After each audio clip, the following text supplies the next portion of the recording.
So when you think of the history of philosophy and you think about people who were so influential that they have entire schools of thought named after them, you tend to think of the sort of ancient masters, your Aristotle's, your Socrates, your Plato's, your Sun Tzu's, your Lao Tse's, your Adi Shankara's.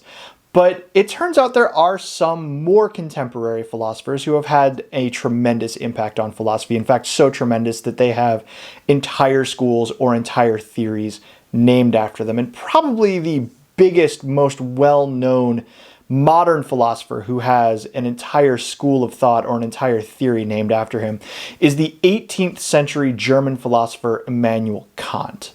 Now, Kant was known for a lot of things. He was incredibly smart and studied everything from ethics to aesthetics to epistemology. But he is primarily known for his ethical theory, and his ethical theory is in fact the thing that is named after him. We're going to look today at a moral theory that is properly called Deontology, but is more popularly known as Kantianism. So one way to think about what deontology or Kantianism says is to think about a sort of unpleasant experience that I had a few years ago when I was walking through downtown Chicago. I was with some friends. We had found a restaurant that I really wanted to eat at. We were there for a conference, and as we were walking back from the restaurant, we had to walk under the highway, take a sidewalk that went through an underpass, and as we were walking through the underpass, basically a giant pigeon decided to take a big old poop on me right there. And I have to say, it was a thoroughly unpleasant experience.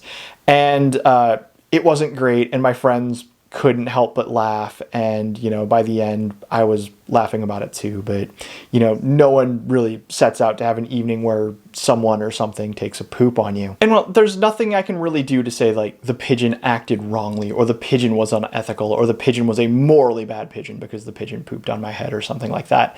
And the reason why that is seems pretty straightforward. Pigeons aren't rational in the same way that, for example, you and I are rational. The pigeon didn't understand what it was doing in any sort of moral sense.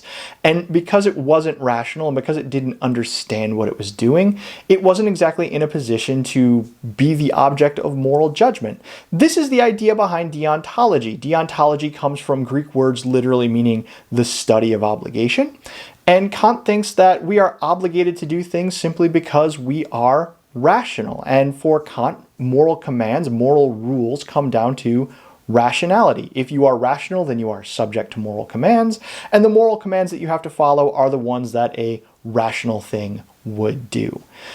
When Kant thinks about these moral commands, he thinks about them in terms of what he calls a categorical imperative, and categorical imperative is just a fancy word for universal moral command. When we think about imperatives, imperatives are just commands. So when I say something like, it is imperative that you take out the trash tonight, what I really mean is, take out the trash tonight, something that can be expressed as a command. To say that something is categorical is to say that it is universal. Kant contrasts this with what he calls hypothetical imperatives or commands that are not universal. And this is actually a really useful comparison for seeing what exactly the difference between the two is. A hypothetical imperative is a command that tells you what to do if you want to get a particular thing. So for example, if you are watching this video because you are part of a philosophy class and you think that watching this video will help you pass the philosophy class, that might be a hypothetical imperative. Something like, watch Jake's videos in order to do better in philosophy. Categorical imperatives are a little bit different because they apply to everyone no matter what they want to do. Categorical imperatives are commands that everyone should do, Kant thinks, simply because we are rational. For example, Kant thinks, probably correctly, we should not murder people. And it doesn't matter what you want to do, and it doesn't matter what your goals are, and it doesn't matter what you're trying to achieve. Kant just simply thinks that rational people don't murder people because murdering is irrational. And that is a categorical imperative. That is a universal command. Now, there are lots of ways that the categorical imperative has been expressed. Kant very famously has 3 different versions of the categorical imperative in his various moral works. He thinks that they say different things. Today, Kantian scholars generally think that they actually end up saying slightly different things, but that's, much more detailed than we actually need to be thinking about in the present moment. Instead, what I want to do in this video is think a little bit about what's probably the most accessible version of the categorical imperative, what is called the principle of humanity. The principle of humanity says that you should always treat people, whether in the person of yourself or in the person of another, never simply as a means to an end, but as an end in and of themselves. And you may be wondering to yourself, well, what does that mean? And I think to understand what Kant is getting at with the principle of humanity, there are three terms that we really need to understand. Number one, we need to understand what humanity is. Number two, we need to understand what a means is. And number three, we need to understand what an end is. So when Kant talks about humanity, you might think that the very straightforward answer is, well, he just means human beings, and it would be wonderful if that really was what he meant. Unfortunately, it's not. What Kant meant when he was talking about humanity was an appropriately rational thing. Kant thought that rationality was what made us morally responsible as people. And people who are rational are morally responsible, and people who are morally responsible are rational. In fact, Kant thinks that immoral action just is a particular kind of irrational behavior. And so you might think that for most humans, for you and me, and for almost everybody we see, we can sort of like look around and recognize that they are rational in the right sort of way that Kant is thinking about. But there are also other things that might be rational as well. The more that we learn about certain non-human animals, like certain species of chimpanzee or elephant or bird or dolphin, it sure seems like they might be rational in the sort of way that Kant is thinking about, and that might make them actually morally responsible for their actions. A sort of weird example that I like to use that sort of drives home the point of what Kant is thinking about here is that if you had a refrigerator that was sufficiently rational, the refrigerator would be morally responsible. In addition, there are human beings who are not going to meet the threshold for rationality, for humanity that Kant is talking about. Basically, if your rational processes are impacted to the degree that you are not able to consider the outcomes of your actions or consider how what you're doing will impact other people.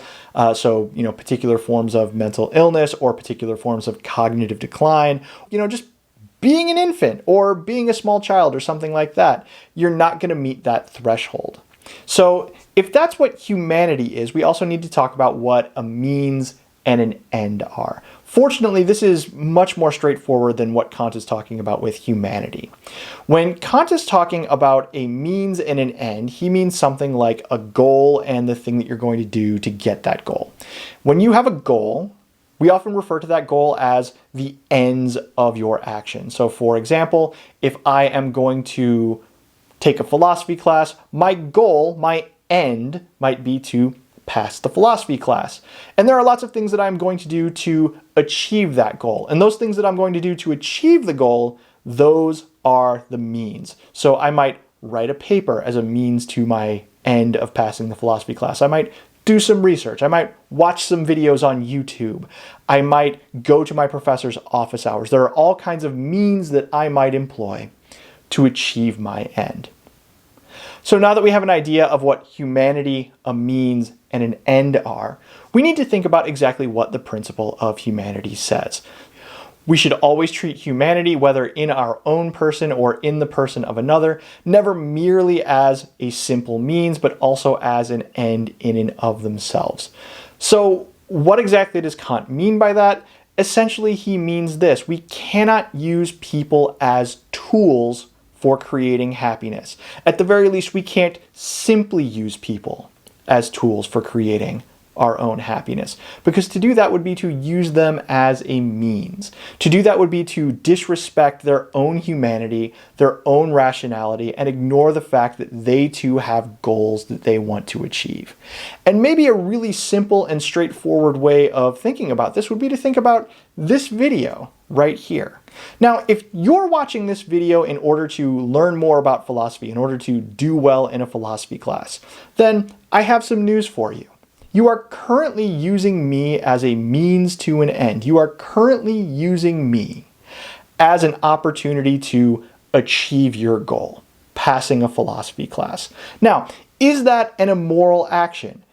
Kant is going to say no, and he's going to say no because you are doing this thing, you are using me as a means, but you're doing it in a way that aligns with goals that I have. I want to have goals like have a successful YouTube channel, or make videos that will be helpful for other people, or do things that will look good in my job and help me get a promotion or a raise or something like that.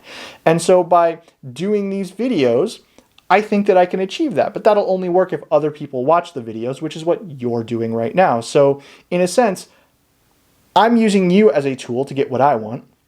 You're using me as a tool to get what you want. And basically, we're using each other in a way that allows us each to achieve the goals that we've set out for ourselves. Kant thinks that's totally okay. We, in fact, do that every day. By contrast, if you were to track me down and say, hey, Jake, I watched your philosophy videos and I need you to explain all of philosophy to me. And I say, well, it's 2 o'clock in the morning and I don't want to do that because I would like to be sleeping.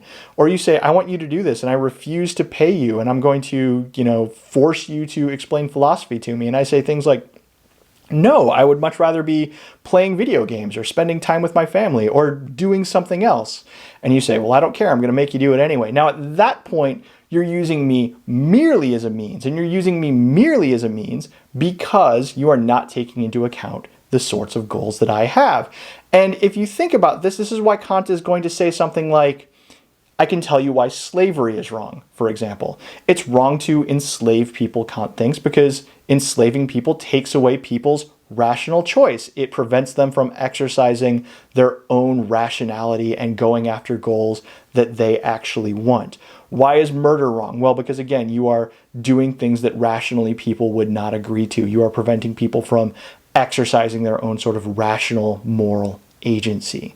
So easy peasy lemon squeezy, right? Like we have this moral principle that covers all moral action. Just don't use people as tools for creating happiness. Do things that people would agree to if you gave them the opportunity. Is that really all that morality is? Well, maybe, but as many of my other videos have suggested, and as I'm going to suggest here with Kant, there are some sort of difficult questions that we would need to answer. One of the most important has to do with this idea of humanity. So I said earlier that if you are not meeting Kant's standards of rationality, then you are not subject to the moral rules.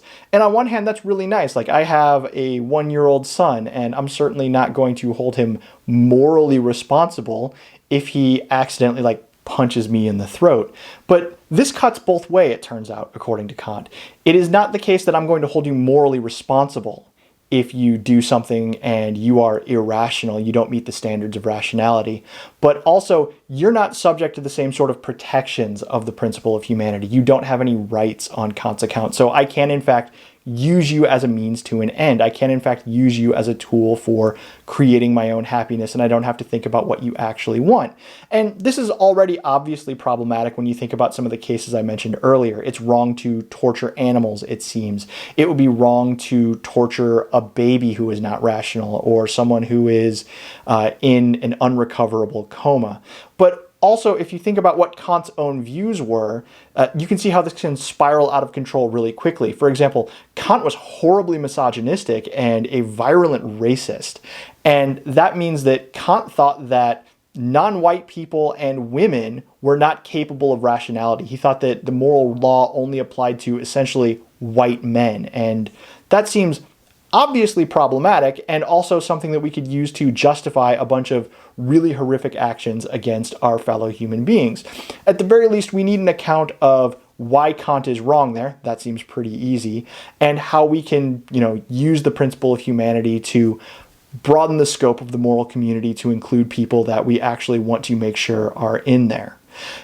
Another problem that I want to raise for the principle of humanity is this. It's the idea that we should take into account what other people's goals are, and the fact that that seems really intuitive, but also at the same time, there seem to be some cases where it's not exactly clear how we should react. So for example, if you're taking a philosophy class, it seems very straightforward to say, well, I'm going to use Jake to get information, and that seems okay because Jake's fine with it, and Jake's going to use me to increase the viewership on his YouTube channel, and that seems okay because we're both getting what we want. But if you consider, for example, a criminal who's about to be sentenced to jail for robbing the bank or something like that, they probably don't want to go to jail. They probably have goals that involve them not being in jail. And the principle of humanity at least owes us an account of why we should or shouldn't and to what degree we should take the criminal's desires into account when we're figuring out whether and how long to sentence them to jail for. Ultimately, I'm not here to suggest that these problems are necessarily fatal. I don't want to say that we should reject all of deontology or the principle of humanity simply because Kant needs to provide us with further explanations for how we can come up with the right sense of rationality, or how we can capture concerns we have about how we should think about, convicted felons and the fact that they don't want to go to jail. There are some really wonderful things that we should consider about the principle of humanity, no matter what moral theory we end up ultimately accepting. Things like the idea that rationality seems to matter, that merely being a human being probably doesn't matter, that our intentions matter crucially, that we should treat people with fairness and respect all of their goals. Those are all really interesting and important things that we should take seriously as we think about what the right moral theory is. But deontology also isn't the only moral theory that is out there on offer. We're going to take a look at some additional moral theories that concentrate more on things like what exactly the consequences are of our actions in some future videos.